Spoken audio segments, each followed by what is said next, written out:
Hello traders. तो 2 दिन पहले सेबी ने कंसल्टेशन पेपर जारी किया था, तो उसमें कुछ प्रस्ताव रखे थे। तो वो प्रस्ताव किन के बारे में है, और वो प्रस्ताव है ना कि नियम लागू किए है। ठीक है, तो सेबी क्या कहती है, वो प्रस्ताव पढ़िए, उस पर सुझाव दीजिए। मतलब लाइक ब्रोकर्स रहेंगे, एक्सचेंजेस रहेंगे या बड़े बड़े ट्रेडर्स रहेंगे, उनके सुझाव से उसके बाद सेबी नियम लागू करेगी। ठीक है, तो सेबी क्या कहती है कि वो प्रस्ताव एग्जैक्टली किसके लिए, तो प्रस्ताव है इंडेक्स के लिए, ना कि स्टॉक्स के लिए। तो इंडेक्स मतलब एग्जैक्टली क्या है, तो इंडेक्स मतलब जो एफएनओ करते हैं ना, मतलब लाइक स्टॉक्स इंडेक्स में Nifty, bank Nifty, Sensex etcetera. तो आपको समझ में आया होगा। बट ये सब जो चीजें चलो छोड़ दो, ये सब हो गई।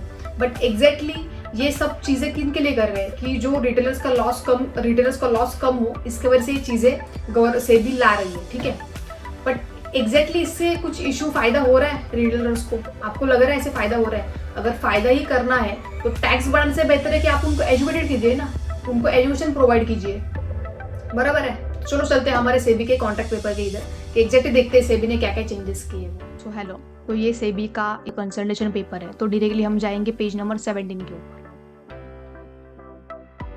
तो आपको दिख रहा है पेज नंबर 17। तो यहाँ पे आपको दिख रहा है मिनिमम कॉन्ट्रैक्ट साइज। तो मिनिमम कॉन्ट्रैक्ट साइज की अगर बात की जाए तो यहाँ पे अभी का कॉन्ट्रैक्ट साइज है 5 लाख टू 10 लाख के बीच में कॉन्ट्रैक्ट साइज चल रहा है। अभी ये कॉन्ट्रैक्ट साइज बढ़ के 15 टू 20 लाख होने वाला है फर्स्ट फेज में, और जो सेकेंड फेज रहेगा आफ्टर 6 मंथ के बाद वो रहेगा 20 लाख टू 30 लाख के बीच में। मतलब इसका मार्केट पे और इंडेक्स पे क्या इम्पैक्ट होने वाला है, मैं आपको एग्जाम्पल के थ्रू बताती हूँ। अभी की निफ्टी की जो लॉट साइज है वो है 25। ठीक है, अगर ये चेंजेस होंगे, अगर ये फर्स्ट फेज के चेंजेस होंगे तो ये निफ्टी की लॉट साइज बढ़ के 75 से 100 तक जा सकती है।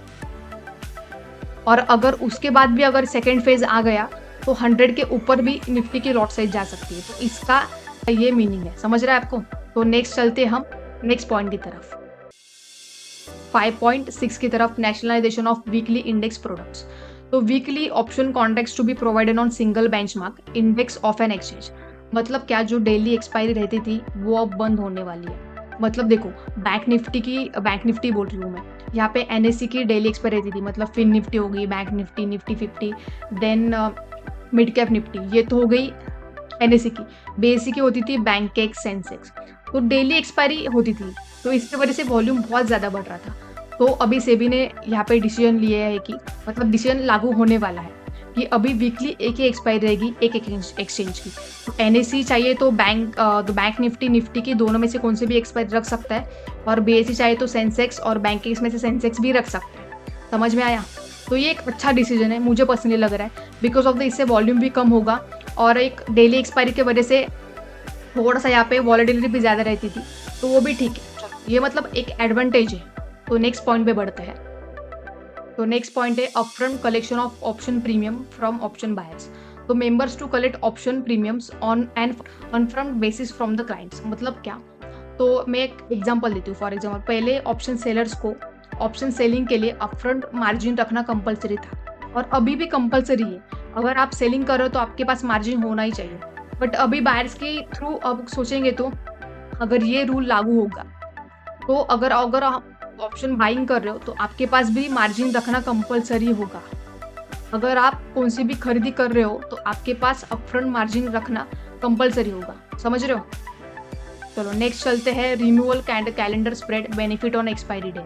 तो जो एक्सपायरी के दिन कैलेंडर स्प्रेड का जो हमें बेनिफिट मिलता था वो अब नहीं मिलने वाला। ये सेबी ने रूल्स लिया है, तो ठीक है, बिकॉज ऑफ द बाहर के जो दूर के ओटीएम बाय करते थे वो होता था, तो अभी वो बेनिफिट हमें नहीं मिलने वाला।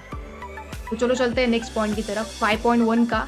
ये दिख रहा है आपको, the number of strikes at the time of introduction not more than 50। मतलब जो पहले हम कैसे बहुत दूर के ओटीएम्स बाय करते थे, बट अभी कैसे है, अभी हमें जो स्ट्राइक प्राइस मिलेगी वो मोर देन, मतलब मैक्सिमम 50 के अंदर ही वो स्ट्राइक प्राइस रहेगी। समझ रहे हो? The number of strike at the time of introduction not more than 50 के ऊपर स्ट्राइक प्राइजेस नहीं रहेंगे। मैक्सिमम स्ट्राइक प्राइस का नंबर रहेगा 50 के अंदर ही हमें कौन सी भी स्ट्राइक प्राइस चूज करनी पड़ेगी। ठीक है गाइज, तो ये था सेबी का कंसल्टेशन पेपर। और आपको क्या लगता है, ये रूल्स लागू होने के बाद आप ट्रेडिंग छोड़ोगे कि आप स्टॉक्स में कन्वर्ट हो जाओगे, डिलीवरी करोगे, म्यूचुअल फंड में इन्वेस्ट करोगे? आपका क्या लुकआउट है, ये सब चीज़ें मुझे कमेंट में बताना और आपका क्या सजेशन रहेगा, ये सब चीज़ें भी मुझे कमेंट्स में बताना। अगर ये रूल्स चेंज करके क्या आपको लगता है रिटेलर्स का फ़ायदा होने वाला है? मेरे हिसाब से तो नहीं लगता। बिकॉज़ अगर आप फ़ायदा ही देखना चाहते हो, तो टैक्स कम कीजिए, रिटेलर्स को एजुकेशन दीजिए। करने के लिए तो बहुत कुछ कर सकते हैं, बट ये तो गवर्नमेंट है ना।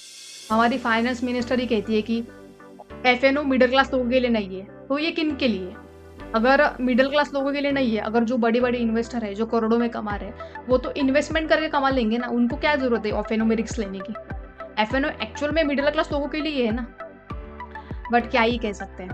तो आपको जो-जो लगता है, वो सब चीज़ें हमें कमेंट्स में बताइए, ठीक है? Thank you so much.